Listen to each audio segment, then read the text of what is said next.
So Telugu మాట్లాడడం ఒక plus.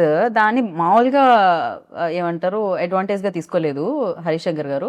మీకు ఆన్ ద స్పాట్ ఇవ్వడం స్టార్ట్ చేశారు కదా! ఎప్పుడైనా పవర్ స్టార్ గారి ముందు డైలాగ్ చెప్తున్నప్పుడు తడబడి రీటేక్ అయితే కాన్షియస్ ఫీల్ అయిన రోజులు ఏమన్నా ఉన్నాయా? లేకపోతే సింగిల్ టేక్‌లో మీరు మాక్సిమం టపటప అయిపోయేదండి. అంటే ఒళ్ళంతా భయం ఉన్నప్పుడు కొంచెం మనకి బట్టి కొట్టే స్కిల్స్ కూడా ఫాస్ట్ అవుతాయి. నా డాక్టర్ ప్రాక్టీస్ వల్ల కొంచెం ఎంబీబీఎస్ వల్ల ఆ బట్టి కొట్టడం కొంచెం congratulations. Thank you complete so చేసేసి మచ్. అసలు ఎలా మేనేజ్ చేస్తున్నారు లీలా మీరు? అటు అది జనరల్లీ ఎంబీబీఎస్ ఇన్స్పిరేషన్ చదవాలంటే ఆయన బెస్ట్ ఆఫ్ బోత్ వరల్డ్స్ లాగా మేమేదో అలా ఇన్స్పైర్ అయ్యి కొంచెం ట్రై చేసాం అంతే. మామూలుగా ఎంబీబీఎస్ మామూలుగా ఏ పని చేయకుండా అది చదవడమే చాలా కష్టం. అలాంటిది ఇక్కడ ఇంత పని చేస్తూ అసలు టైం సరిపోకుండా వర్క్ చేస్తూ అది కంప్లీట్ చేయడం ఇట్ అంటే వాజ్ ఎక్స్ట్రీమ్లీ హెక్టిక్ అండి. ఇంకా నేను నా పిల్లలకి అలాంటి టాస్క్ పెట్టాలని నేనైతే అనుకోవట్లేదు.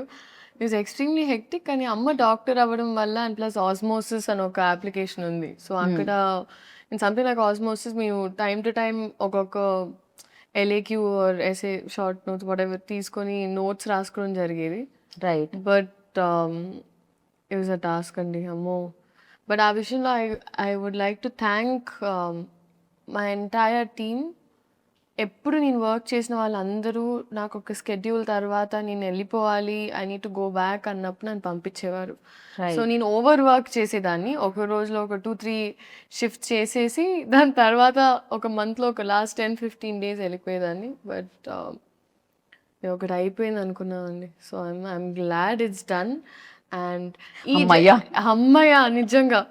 అండ్ ఈ టైంలో I feel like it's not such ఇప్పుడు ఊరికే ఒక యాక్టర్ అవ్వడం వల్ల maybe people talk about it this much. కానీ ఈ జనరేషన్లో మల్టీ టాస్కింగ్ అనేది మీరు ప్రతి ఒక్కరిలో చూస్తారు.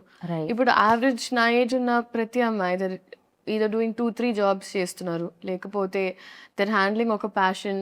చాలా మంది డాన్సర్స్ ఆర్ సింగర్స్ వాళ్ళ జాబ్స్తో హ్యాండిల్ చేస్తున్నారు. సో అందరూ మల్టీ టాస్క్ చేస్తారు.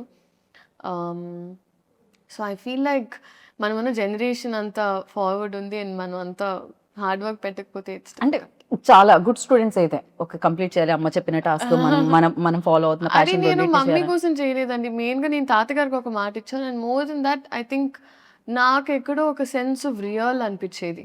నాకు ఒక ఈ సినిమాలు కొన్నిసార్లు మనల్ని చాలా ఒక ఒక రంగుల ప్రపంచంలోకి తీసుకెళ్ళిపోతుంది. జనాలు ఇచ్చే ప్రేమ మనం చాలా ఓవర్వెల్మ్ అయిపోతాం. సో నాకు ఒక రియల్